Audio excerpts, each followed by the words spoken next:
disfrutando del rico y delicioso tamal, cortesía de nuestro dirigente nacional.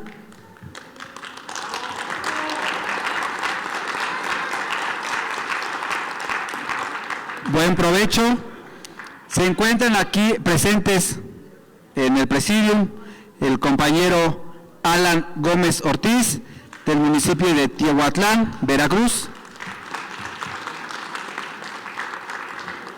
También del estado de Veracruz nos acompaña el compañero Irineo Domínguez.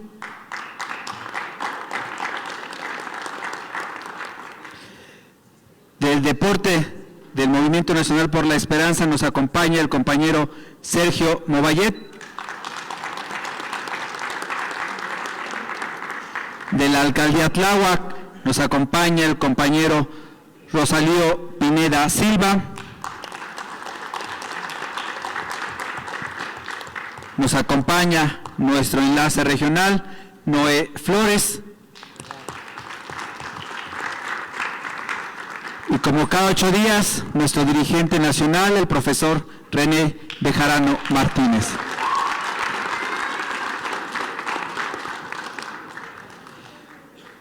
Le cedemos el micrófono al compañero Alan Gómez Ortiz.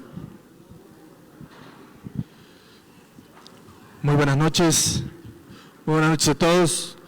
Bueno, pues un servidor y amigo, Alan Gómez, de Tiahuatlán, Veracruz. Para mí es un honor estar aquí en la mesa de Presidium con grandes personalidades. Creo que algunos de ustedes también tienen una aspiración, un servidor también tiene una aspiración, pero antes que eso creo que hay un movimiento, y creo que el movimiento de la MNE es un honor estar aquí por segunda ocasión. Quiero decirles que en Veracruz estamos comprometidos también por el cambio, pero también quiero decirles desde aquí que hay algunos problemas allá, que por eso es que venimos a ver al maestro, a que nos ayude, a que no haya nepotismo, a que no haya herencia, porque creo que es lo que se está viviendo allá. Vamos en retroceso, y es por eso que venimos aquí a pedir al maestro que nos ayude y que nos guíe en esa línea. Creo que un movimiento es parte de un crecimiento y ahora lo debemos de tener. Agradezco mucho que me den la palabra y agradezco estar aquí con grandes personalidades. Muchas gracias. Muchas gracias, compañero Alan Gómez. Le cedemos el micrófono a nuestro compañero Irineo Domínguez, también del estado de Veracruz. Muy buenas noches a todos, amigos y compañeros. Muchas gracias, profe, por compartir, por permitir que su servidor comparta nuevamente esta mesa con usted y con los amigos que nos acompañan. Igualmente envío un saludo a todos mis amigos del estado de Veracruz que nos están viendo por las redes sociales, en especial a la compañera Lisbeth Leiva Valdovinos, que es aspirante a presidenta municipal de Vega de Alatorre, igualmente a la licenciada Lorena Hernández Ribón, aspirante a magistrada del Poder Judicial de Veracruz, y también aquí a mi compañero un saludo especial a Cristóbal Roa, que también busca ser magistrado en Veracruz.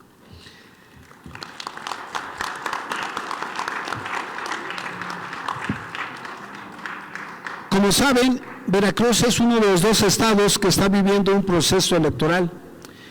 Al igual que Durango, vamos a renovar los ayuntamientos y por eso los actores políticos estamos inmersos en actividades tendientes a apuntalar a los amigos, a los aspirantes del Movimiento Nacional por la Esperanza, como es el caso de nuestro amigo Alan y otros que no están aquí presentes, pero como he dicho, nos están viendo por las redes sociales.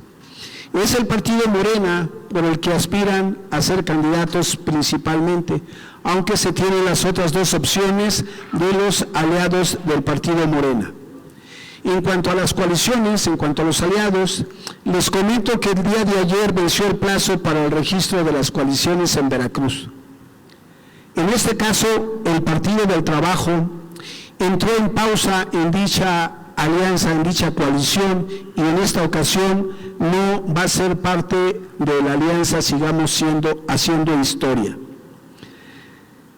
La coyuntura política en Veracruz deja prever varios escenarios posibles en relación con la alianza actual.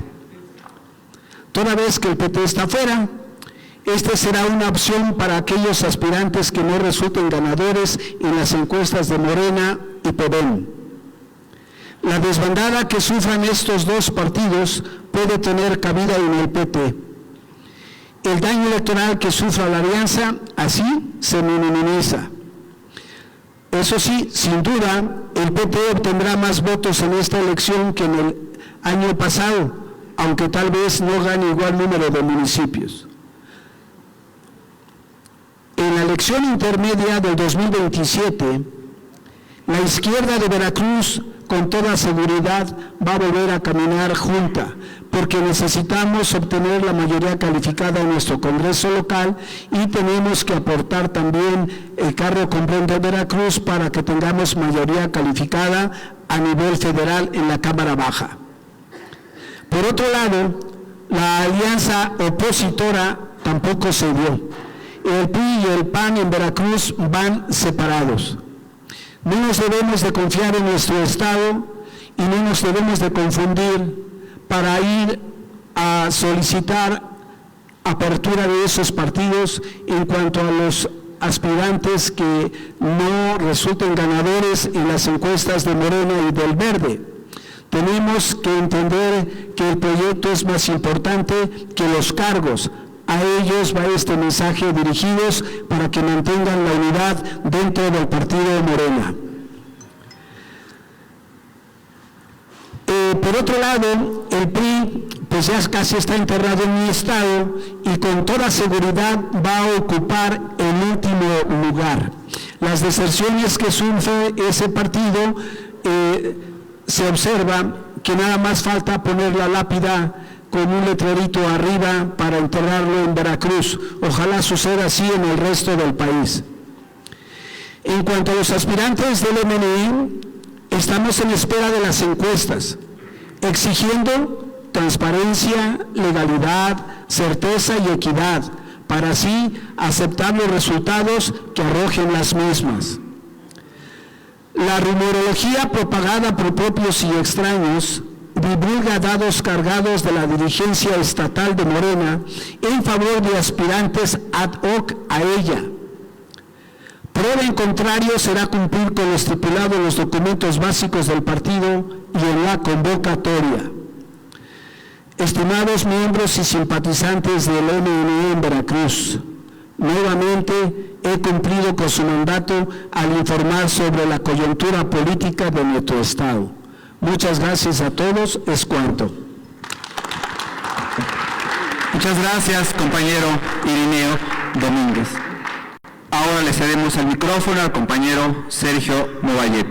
Muy buenas noches, profesor. Nuevamente le estoy agradecido por este espacio que me brinda y que, aparte de felicitarlos a todos ustedes por estar dentro de este gran movimiento, les voy a informar que el deporte en el Movimiento Nacional por la Esperanza ya está resurgiendo, está naciendo. El 25 de enero tuvimos nuestro primer evento nacional de judo de los pueblos originarios, de indígenas y afrodescendientes. Y de aquí logramos la sede para que México haga el primer campeonato internacional de judo, que va a ser en el mes de septiembre y que probablemente lo hagamos en Mérida, Yucatán. Por otra parte, el día de ayer y hoy se hizo un evento por el Día de la Candelaria en Guerrero. La primera etapa se hizo del Hotel Imperial a Barra Vieja, ida y vuelta con una suma de 60 kilómetros.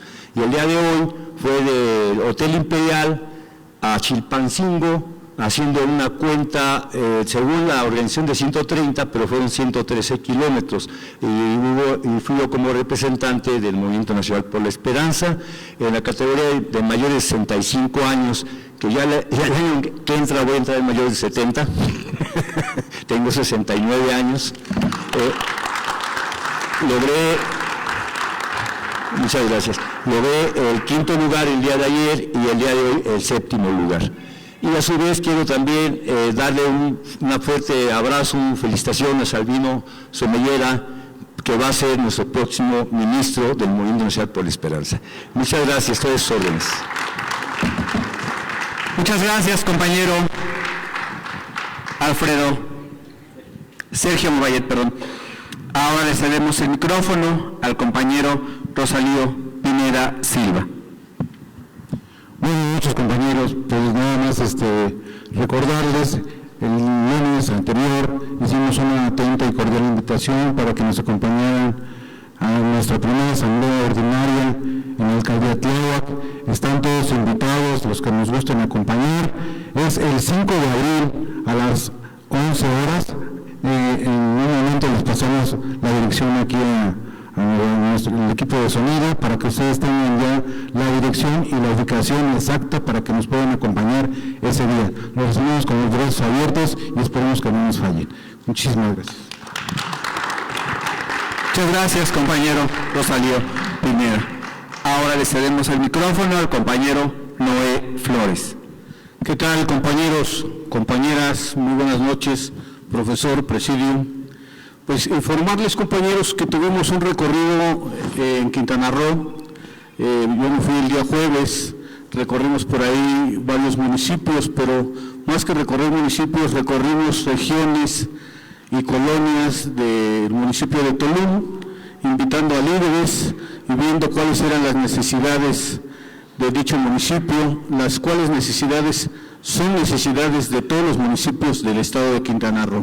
Por esta misma vía le agradezco mucho al coordinador Luis Pastor Rivero Pardiño, que nos dio todas las facilidades, que nos recibió muy bien. Hubo una convocatoria de 7 municipios, de las cuales el profesor les tomó protesta a la estructura de cada uno de estos municipios. Los municipios participantes fueron Bacalar, Cozumel, José María Morelos, Lázaro Cárdenas, Otompe Blanco, Solidaridad y Tulum. Y seguimos trabajando con el municipio, seguimos trabajando con Tulum, traemos varias peticiones de ellos, vamos a hacerles las gestiones necesarias y posteriormente también nos visitaron ahí, recordando, y les mando un gran saludo a los compañeros y coordinadores de Yucatán, de Canacín. Tenemos una propuesta para ir en el mes de abril, igual por allá los estaremos visitando. Es todo por este momento, les deseo muy buenas noches y buena estancia. Muchas gracias, compañero Noé Flores. Ahora le cedemos el micrófono a nuestro dirigente nacional, al profesor René Bejarano Martínez.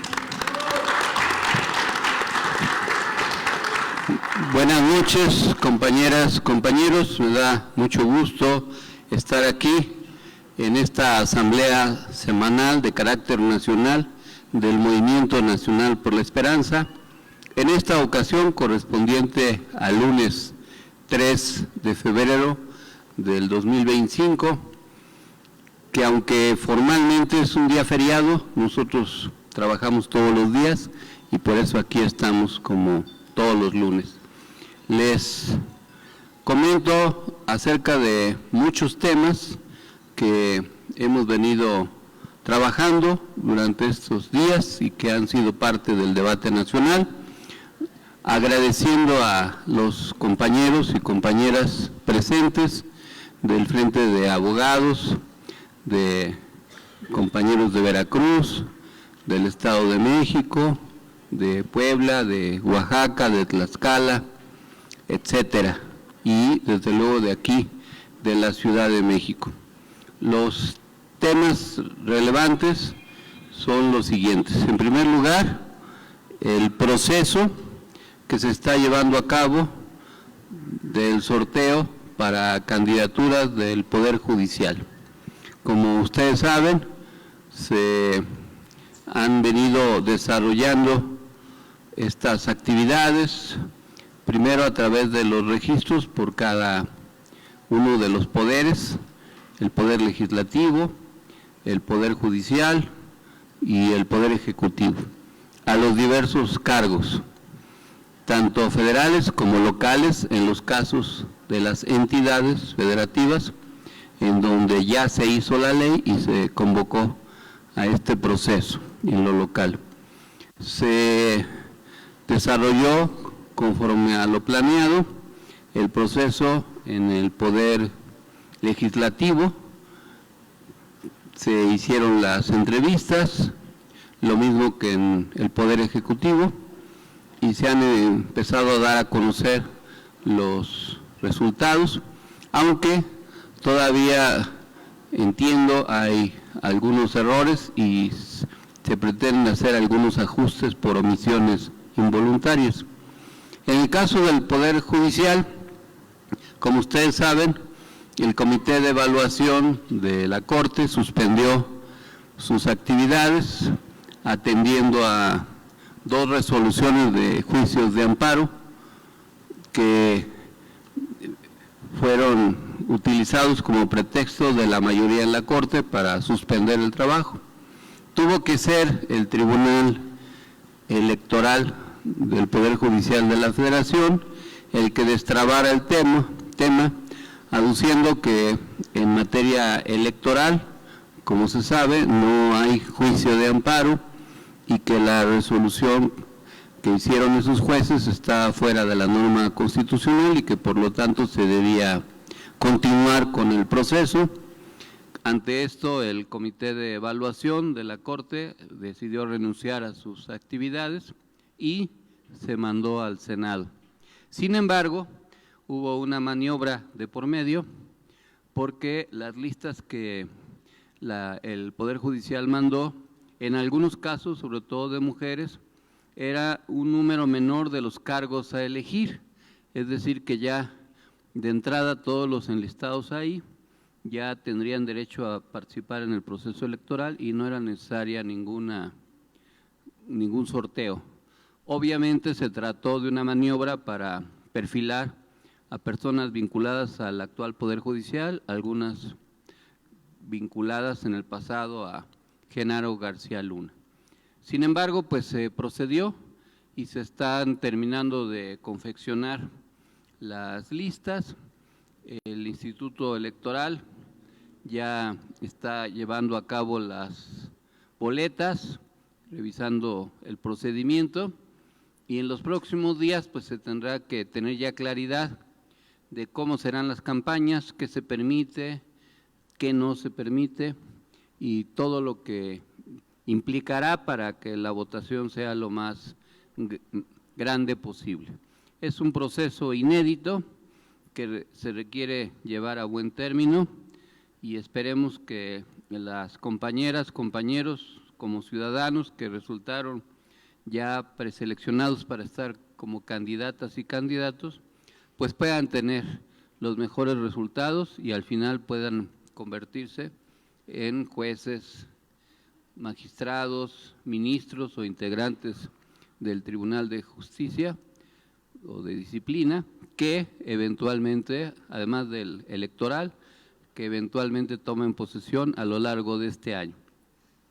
Como es lógico, habrá pues intereses para descarrilar el proyecto, para que no prospere y también para que no haya buenos resultados, que los electos, algunos de ellos no sean las personas idóneas, pero confío en que la gente sabrá diferenciar, sabrá escoger, y si entre las candidatas o candidatos hay alguna persona que eventualmente haya dejado en libertad a algún delincuente, que haya cometido agravios de diverso tipo, pues no sean o no resulten electos.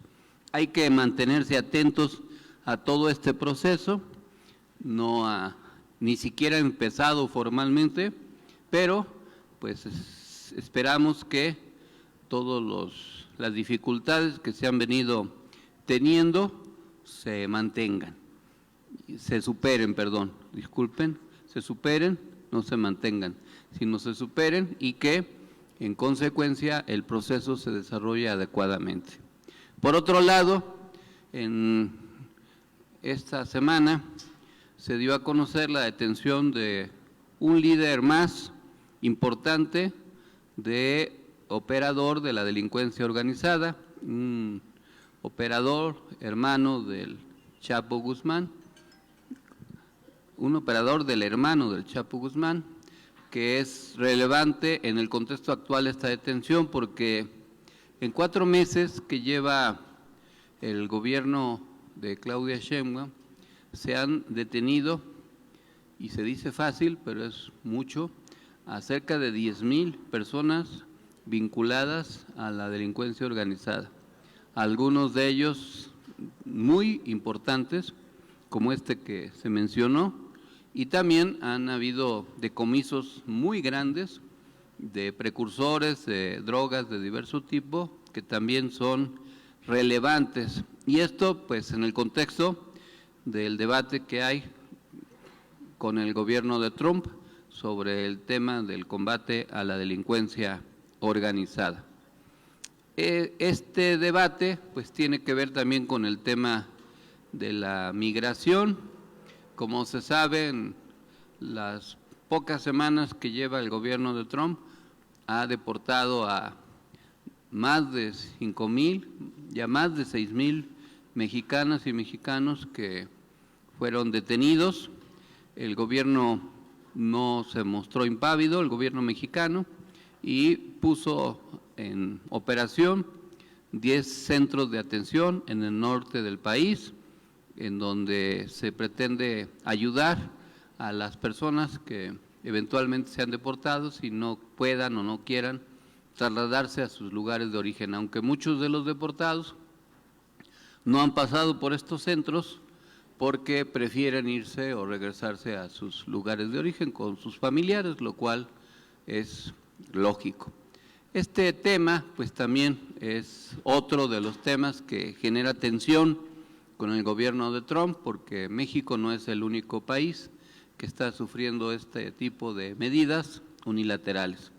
Está sucediendo con otros países centroamericanos, incluso sudamericanos, y se han generado algunos conflictos, como fue el caso del gobierno de Colombia, que protestó por la manera en que trataron a algunos de los colombianos deportados, y también, pues, está la amenaza de incluir o recluir en Guantánamo hasta 30,000 migrantes que sean acusados como delincuentes. Es todo un problema porque no se puede acusar de delincuente a un migrante, tendrían que haber causas penales, pero recuérdense que en Guantánamo fueron recluidos los militantes del Estado Islámico y que fueron aislados sin estar sujetos a proceso,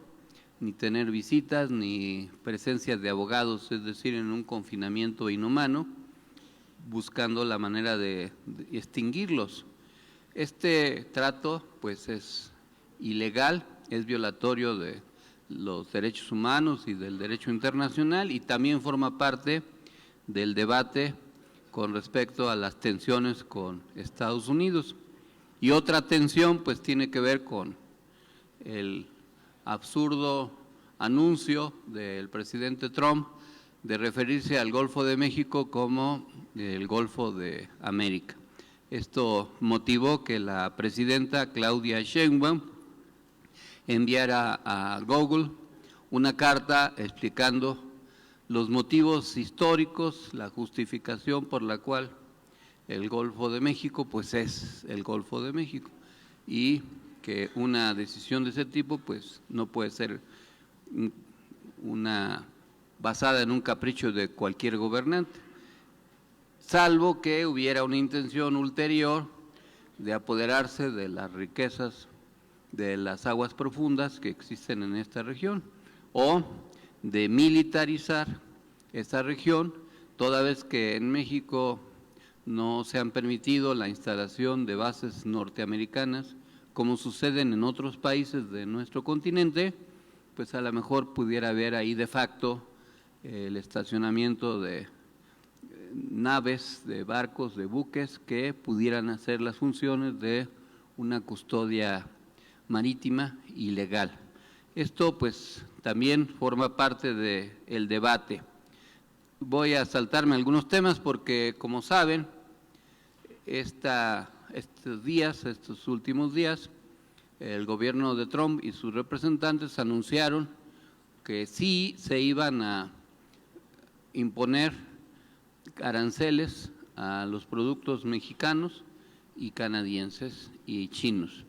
En el caso de Canadá y México, del 25%, se especularon en qué productos o en qué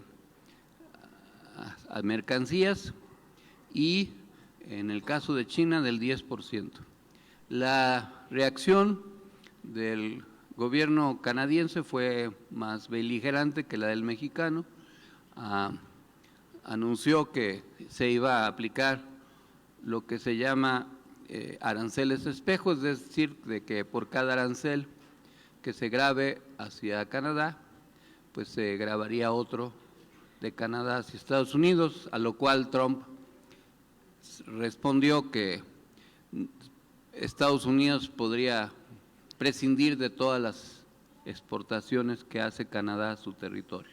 Se generó esa tensión, hubo mesura de parte de la presidenta Claudia Sheinbaum y del secretario de Relaciones Exteriores de México, secretario de Economía, perdón, Marcelo Ebrard, quien señaló que el anuncio hecho por el gobierno de Trump era como darse un balazo en el pie por los efectos negativos que iba a tener en caso de que prosperara la medida para la propia economía norteamericana.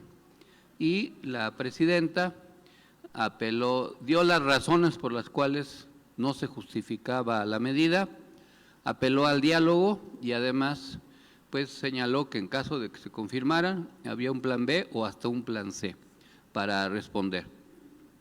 La presidenta Claudia Sheinbaum en varios comunicados aclaró, en primer lugar, que acerca del pretexto de imponer aranceles por el asunto del narcotráfico y del fentanilo en particular, que esa no es una razón justificada porque en México se ha estado combatiendo, dio la cifra de los 10,000 detenidos y las toneladas de drogas confiscadas, pero también señaló críticamente que no se conoce que en Estados Unidos haya una operación similar, no se conoce que detengan a los que venden y distribuyen los estupefacientes en aquella nación, y que si se quiere combatir realmente a los narcotraficantes, pues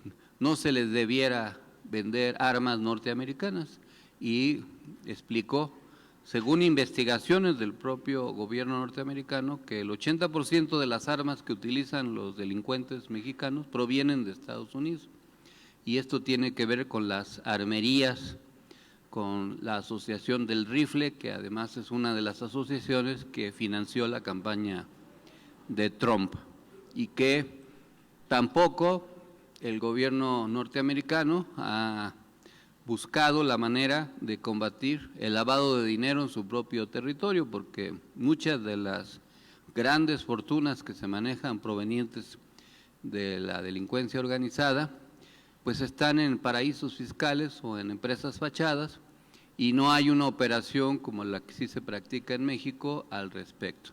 Dio estas argumentaciones, también se aclaró que México es soberano, que no está de acuerdo con la política de segregación y de los mexicanos y de racismo, y que tampoco pues vamos a tolerar que a todos los migrantes se les equipare con la delincuencia.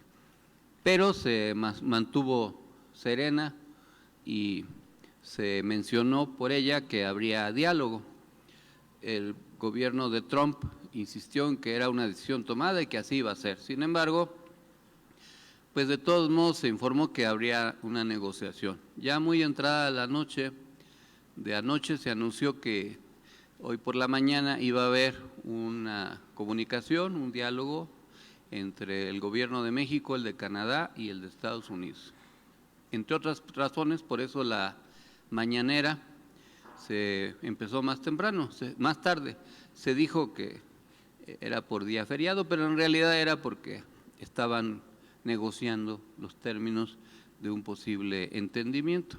Al final se anunció que hubo un primer punto de acuerdo en donde se difiere por un mes, no se cancela, se difiere por un mes la medida y se abre las puertas del diálogo y, entre otras cosas, se menciona que el gobierno norteamericano se comprometió a revisar su política con respecto a las armerías, como se les llama a las tiendas o industrias que venden armamento en Estados Unidos y que sirve para surtir a los narcotraficantes mexicanos. No crean que son pistolas o rifles cualquiera.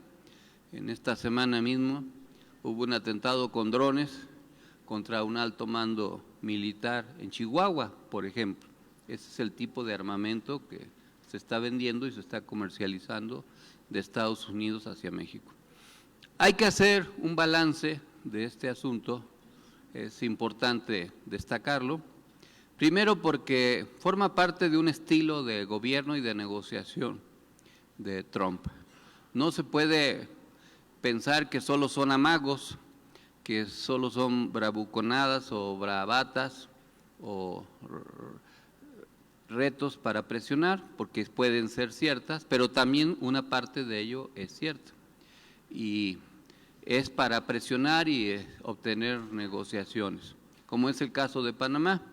Se adujo que se iba a recuperar el canal de Panamá, fue el representante del gobierno de Trump a entrevistarse con el presidente panameño y en resultado de esa entrevista se anunció que no se va a renovar el acuerdo que Panamá tomó con China para la administración y usufructo del canal.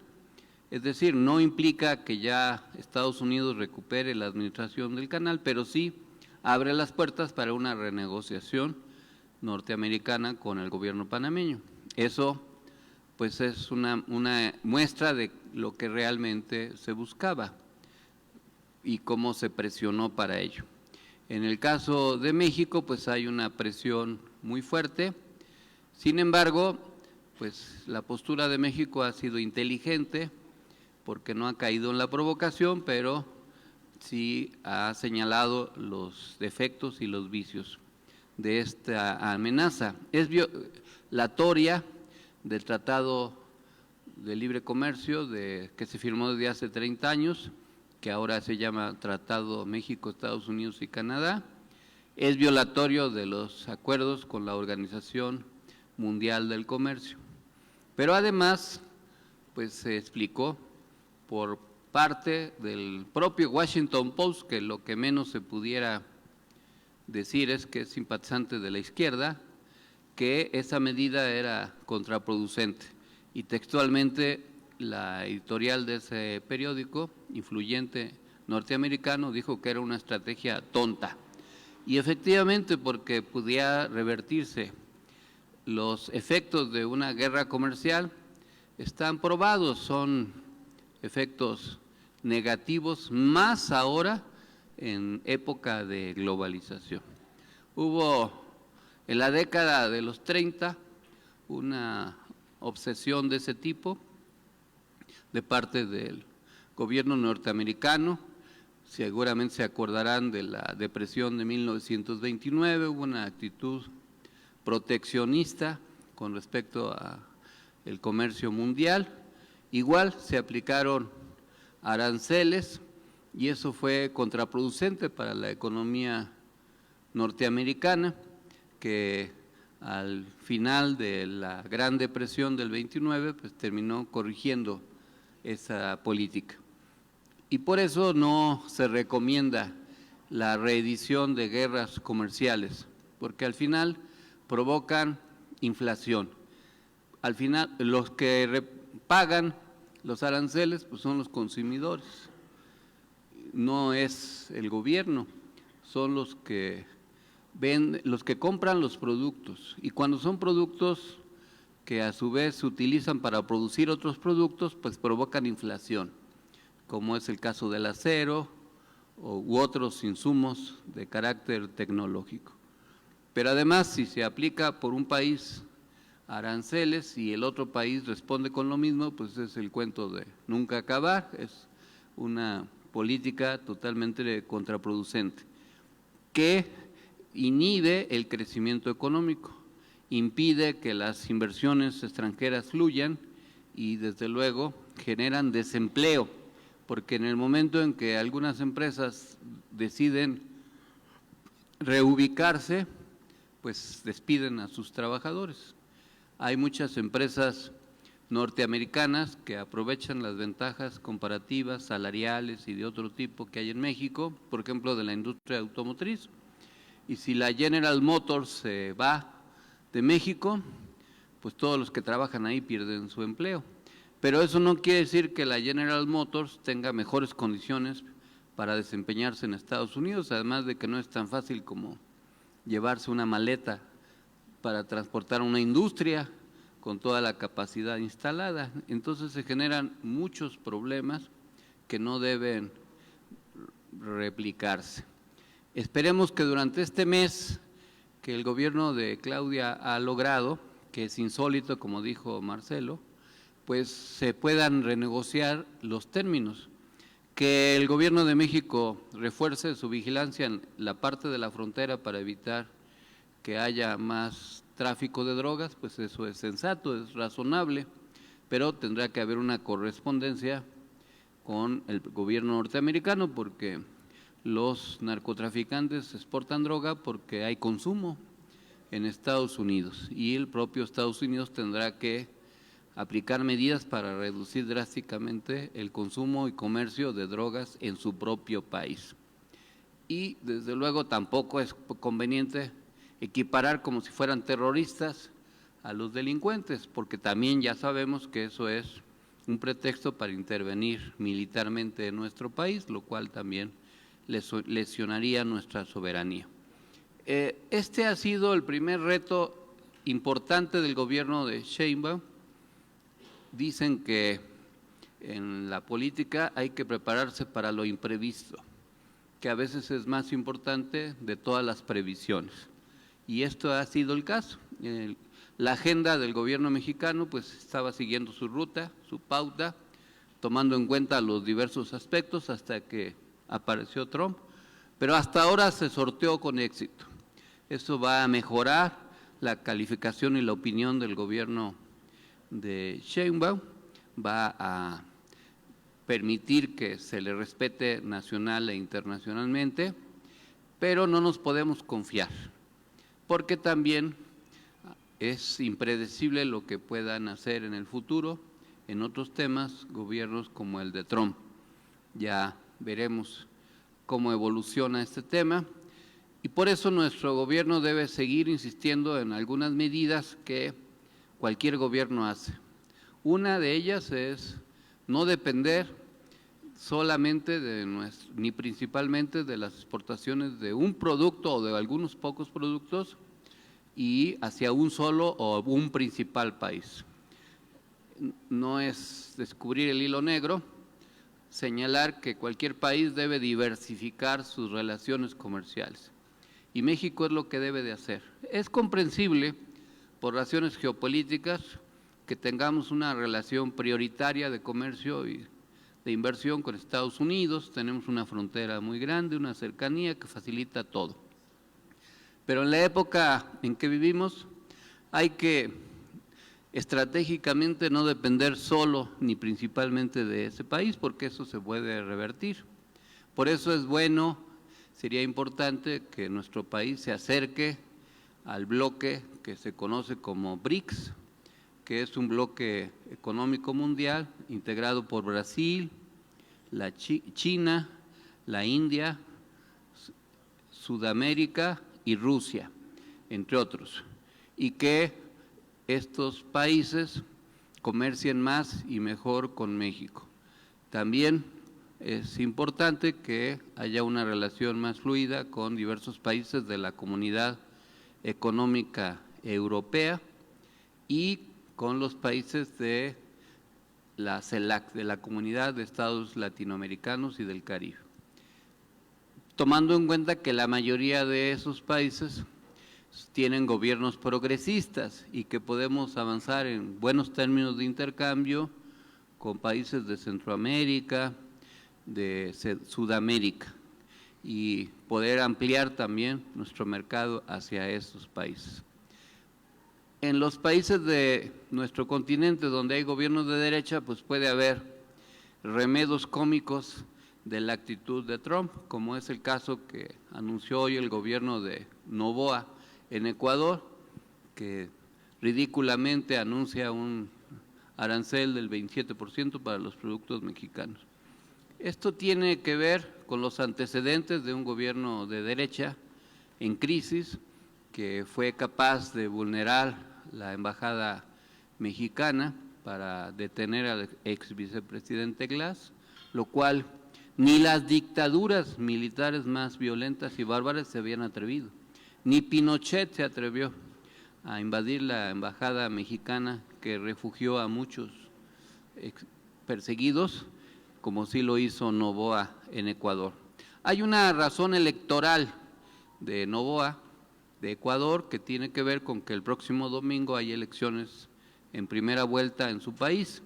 Noboa es un presidente interino que está cumpliendo 2 años de mandato de un gobernante que no pudo concluir, también de derecha, Guillermo Lasso. Es un gobierno que ha dado muy malos resultados, que entró en crisis incluso con su propia vicepresidenta. Y hay posibilidades de que la candidata de la Revolución Ciudadana, Luisa González, pueda competir seriamente. Y por eso, más que una medida económica fuerte, es un anuncio propagandístico electoral para utilizarlo en sus elecciones locales. No tendría mayores repercusiones y México pues tendrá que conservar también la mesura en esta relación, pero pues es una réplica absurda. Recuerden que en el continente el gobierno de Trump, aliado de la ultraderecha europea, quiere hacer que la ultraderecha de nuestro continente crezca y por eso los invitados más importantes a la toma de posición de Trump de nuestro continente fueron Bukele de El Salvador, Milei de Argentina y Noboa de Ecuador, que son los únicos 3 gobernantes de ultraderecha o cercanos a la ultraderecha que existen en el continente, porque en el continente la inmensa mayoría de los gobernantes son del bloque progresista. Pero bueno, esto es parte de la lucha geopolítica y por eso nosotros no la debemos menospreciar. Otro tema es que México sí debe resolver sus problemas estructurales de su economía y tratar de seguir fortaleciendo la independencia energética, la política del gobierno de López Obrador de sustituir la venta de petróleo para que el petróleo se convierta en gasolinas y que la gasolina que antes importábamos se produjera en México, ahora muestra su viabilidad, porque el que ya la inmensa cantidad de la gasolina que consumimos se produzca en México reduce nuestros riesgos comerciales, pero no así el gas. El gas todavía es un producto del cual dependemos directamente. Recuérdense que el gas se extrae asociado a la extracción del petróleo. Todavía es asombroso que en las refinerías de vieja tecnología como las de Poza Rica y en otros lados haya mecheros encendidos, los veneros que escrituró el diablo, diría el poeta Ramón López Velarde, cuando en otros países el gas que sale asociado a la extracción del petróleo se aprovecha. El gas es una materia prima más rica que el petróleo. Una de las fortalezas de la economía rusa, aún en esta época de guerra, es la venta de gas a Europa. Y Europa depende mucho de eso, sobre todo por su industria, pero también por los crudos inviernos que hay en esas regiones y que hacen que se consuma mucho más en en esos países gas que en otras épocas. México no tiene regiones tan difíciles de clima. Hay crudos, pero de todas las épocas del año, no nada más en el invierno. Hay crudos de primavera, verano, otoño e invierno, pero tiene que ver más con el consumo de bebidas alcohólicas que con el clima. Pero los crudos inviernos de Europa, eso sí, provocan el consumo de gas que hacen que Europa dependa de Rusia. México debiera producir y consumir su propio gas, sobre todo gas natural. Pero bueno, eso es parte del futuro que se tiene que resolver. Y también, pues, su problema agropecuario. Importamos maíz, importamos muchos productos lácteos, importamos carne y azúcar. Si fuéramos un país con una escasa tierra cultivable, pues se podría comprender. Si fuéramos un país pequeño, con una débil extensión geográfica muy pequeña, muy reducida, o con zonas desérticas o semidesérticas, pues se podría entender. Pero no, no es así. Tenemos una gran extensión territorial y una gran cantidad de tierras cultivables, pero no hemos tenido la capacidad, desde la época de Carlos Salinas, que se reformó la Constitución, para potenciar nuestro desarrollo. Es la época en que debemos invertir el campo, industrializarlo, generar muchísima más producción, ampliar las áreas de riego y resolver los problemas atávicos de coyotaje y corrupción que han lacerado mucho a nuestro país. Los países desarrollados consideran su industria alimentaria como estratégica y tienen razón, el alimento es fundamental para la sobrevivencia de cualquier nación. En las guerras lo que se ataca a veces es la infraestructura alimentaria, porque eso provoca la desesperación de la población. Así han sido las lecciones de las guerras cuando Napoleón invadió Rusia, que llegaron hasta Moscú. Los moscovitas y los rusos de aquellos años quemaron Moscú y dejaron aislados a los franceses y a todo el imperio napoleónico sin comida y sin alimentación. Los cercaron y llegó el invierno y no había que comer y se tuvieron que regresar, y con una derrota que le provocó más de 400,000 soldados muertos de frío y de hambre.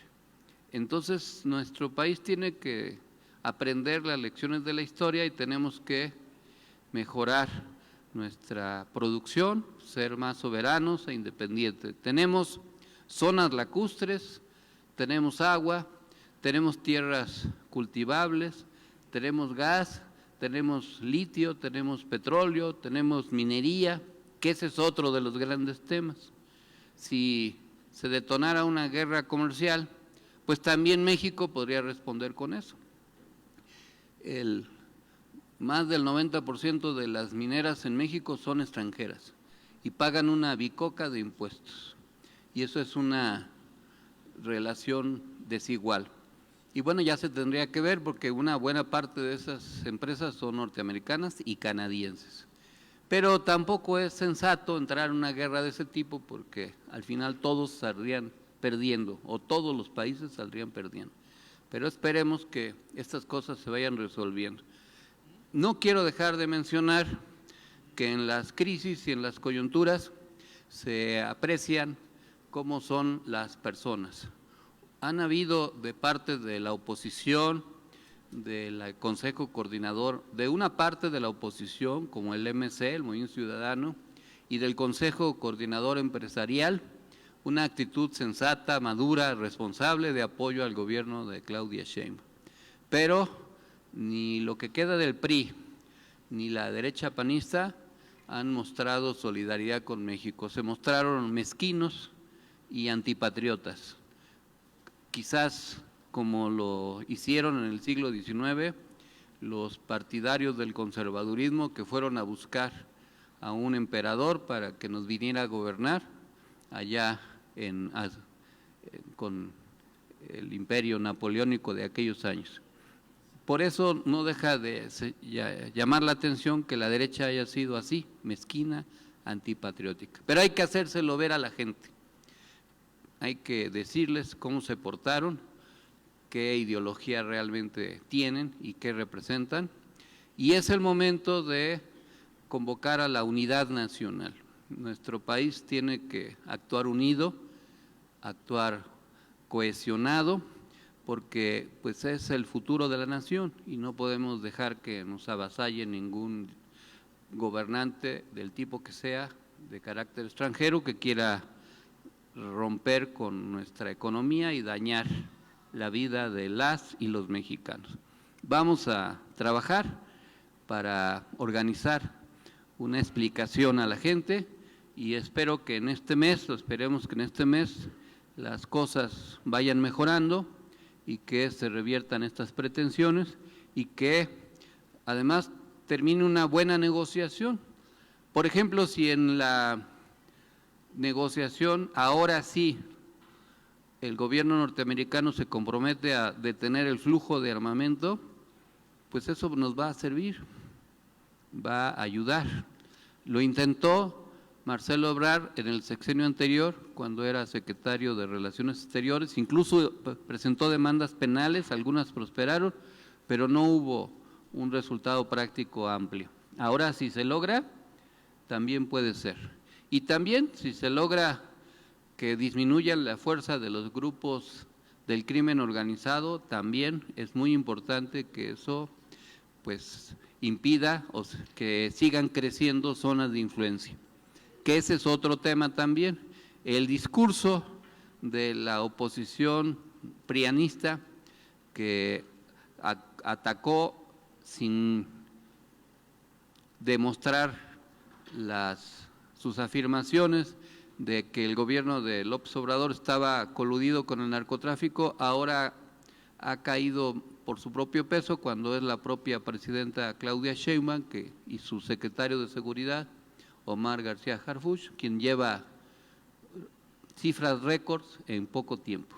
Si esto sigue avanzando así, pues sí podemos pensar que México puede ir recuperando su paz social y restaurando su tejido social como es deseable. Ya hay ejemplos de cómo sí se puede avanzar. La Ciudad de México es un ejemplo de ello. Con todo y sus problemas, ni por asomo se viven algunos de los asuntos que se sufren en la tierra caliente de Guerrero, de Michoacán, en Guanajuato, en algunas regiones de Chihuahua o en otras zonas. Aquí, la ciudad, hay problemas, sí hay delincuencia, pero no como en otros lados. Y esto fue producto del gobierno de Claudia Sheinbaum y su secretario de Seguridad. Mancera dejó minada la ciudad, aplicó una política de avestruz diciendo que no había crimen organizado y empezó a crecer y había algunos cárteles ya en ciernes funcionando. Esto se desarticuló y ahora cada vez más, y con el gobierno de Clara Brugada, pues se va a reforzar todavía más y esto permite vivir con relativa tranquilidad en esta ciudad y eso es lo que queremos que se viva en todo el país. Y esto tiene que ver también con el Poder Judicial, porque si el Poder Judicial se renueva y se depura, pues no va a haber margen para que algún juez, magistrado o ministro libere indebidamente a delincuentes como había venido sucediendo o ha venido sucediendo a lo largo de estos años. Y eso también pues va a servir para que se continúe avanzando en la paz. Enhorabuena que se pudo hacer esta operación y pues si no se hubiera logrado ya habíamos planeado la operación Tamal para enviarles muchos tamales de exportación a los norteamericanos y para que se indigestaran de tantos tipos de tamales que tenemos. Pero bueno, no hubo necesidad y ahora nos los vamos a tener que comer todos nosotros como estuvimos haciéndolo hace rato. En otros temas, se presentó por parte de nuestra presidenta una ley nacional de simplificación y digitalización que va a reducir trámites y pues el gobierno sigue funcionando adecuadamente. No hay que descuidar la agenda política. Como ya se dijo, va a haber elecciones este año en 2 entidades. Una es en Veracruz, que son de municipios, igual que en Durango. En Durango ya Morena seleccionó sus candidatas y candidatos en los 3 municipios más grandes. Allá, por fortuna, sí se logró la unidad de la coalición Juntos Hacemos Historia, lo cual prefigura que se pueda ganar Durango capital, Lerdo y Gómez Palacio, que sumados representan más del 80% de la población de aquel estado. Sin embargo, en Veracruz no es bueno dividirse. Voy a abordar en la próxima semana el tema de la unidad. Sin embargo, pues por fortuna en Veracruz también la oposición se dividió y eso nos va a ayudar, porque va compitiendo Morena y Partido Verde aliados, pero el PRI va por su cuenta, el PAN también y el MC también. Entonces, eso, aunque haya división, hace que aunque haya algunos candidatos del PT por su cuenta, pues también no genere mayores riesgos. La oposición en Veracruz está en crisis, como ya dijo Irineo. El PRI está en Veracruz en una fase terminal, quizás sea una de las entidades donde tienda cada vez más a la marginalidad. El PAN está debilitado por la ruptura con los Yunes y otros factores, y Morena pues está empoderado y creo que se van a lograr la mayoría de los municipios y esperemos que haya inclusión, que se respeten las encuestas y se selecciona las mejores propuestas para seguir ganando. Y que pasada la elección, pues se hagan cuentas y se reunifique a Morena, el PT y el Partido Verde.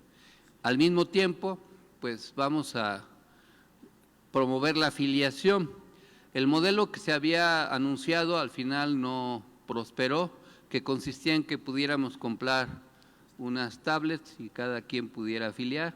Hasta ahora solo los coordinadores territoriales van a afiliar, como se les conoce popularmente en la jerga morenista, COTS.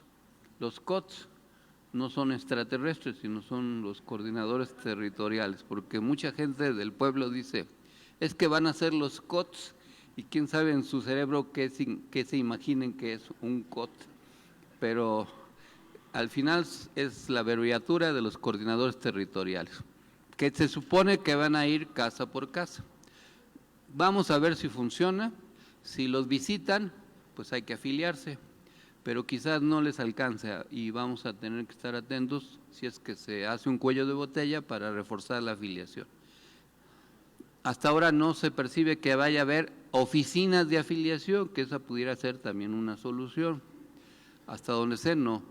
Si hubiera oficinas, pues también sería muy fácil porque las personas podrían acudir a ese lugar, pero bueno, tampoco está previsto, entonces vamos a ver que se afilie como se pueda. Pero eso no quiere decir que nosotros no nos organicemos, hay que seguirnos organizando para reforzar nuestra afiliación. Hay una fiebre de solicitar el registro como partido político nacional, pero nosotros no somos partidarios de eso. A mí me han ido a ver líderes que quieren que les ayudemos, no les vamos a ayudar a ninguno. Nosotros vamos a fortalecer a los partidos de la Cuarta Transformación y particularmente a Morena. No tiene sentido formar otro partido cuando ya tenemos uno que es el que está gobernando, por aspiraciones particulares que pudiera haber. Vamos a evitar que eso suceda porque nosotros tenemos que consolidar la hegemonía de Morena. Y si se abre la rendija para otras opciones, pues eso nos va a debilitar. Así es que no hay que fortalecer esas opciones, seguir fortaleciendo también al Movimiento Nacional por la Esperanza. En esa ruta, pues hemos seguido trabajando, como ya informó Noé, estuvimos el pasado fin de semana en Tulum. Tuve la fortuna de conocer el nuevo aeropuerto internacional de Tulum, que es de primer mundo, un aeropuerto muy amplio, muy funcional, muy eficiente, con muchísima gente, sobre todo turismo extranjero, visitando nuestro país, lo cual pues demuestra que fue un éxito. Pude ver por fuera las instalaciones del Tren Maya, conocer su operación, lo cual también es muy importante, y sobre todo reforzar la organización en el sureste mexicano. Vamos a seguir visitando diversas regiones del país. El próximo sábado voy a estar en Los Altos de Jalisco, en Lagos de Moreno. Vamos a hacer una asamblea regional del MNE en esa zona de Jalisco. Les quiero informar que el festival del MNE de la Ciudad de México lo vamos a posponer por razones organizativas y económicas, porque necesitamos organizarlo mejor. Todavía no tengo una fecha precisa, pero el día 15 que íbamos a hacer el festival, pues no va a ser. Si quieren aprovechar para darle rienda suelta a sus ritos amorosos, el 14-15 pueden conseguir descuentos en templos del amor prohibido, en donde se permite todo tipo de regocijo espiritual y material. Al fin y al cabo, pues hasta en la Biblia dice: amaos los unos a los otros, y las otras a los unos, y todo el que pueda amarse como pueda, pues adelante. Vamos a continuar trabajando, vamos a afinar otras fechas. La de Colima sí está confirmado, el 22 de marzo. El 8 de marzo también está confirmado. Vamos a ir a Sonora, es el Día Internacional de las Mujeres, y vamos a estar en Puerto Peñasco retomando ese tema. Las otras fechas las estamos afinando porque hay muchas solicitudes en Durango, en otras regiones de Veracruz, aquí mismo en la Ciudad de México. Está confirmada la realización de la asamblea en Tláhuac el 5 de abril, y probablemente ese mismo día nos vayamos a Milpalta en la tarde, pero queremos seguir reforzando el trabajo y que sea muy bien organizado, no que salga contraproducente, pero hay buena recepción y buenos resultados. Les agradezco mucho todo el apoyo, les reitero que el sentimiento de identidad nacional es algo que se mantiene muy vivo en México, no porque haya productos de todo el mundo que consumimos y porque seamos admiradores de otras culturas, de diversas manifestaciones artísticas o tecnológicas del mundo, dejamos de ser mexicanas y mexicanos. México no es solo en la piel, como dijera Luis Miguel, sino en el corazón. Y como lo llevamos en el corazón y en la mente, vamos a seguir defendiendo a nuestro país, a México, porque somos orgullosamente mexicanas y mexicanos. ¡Viva México! ¡Viva! ¡Viva la nueva esperanza por el buen vivir! ¡Viva! Muchas gracias, compañeras y compañeros. Para concluir nuestra asamblea semanal,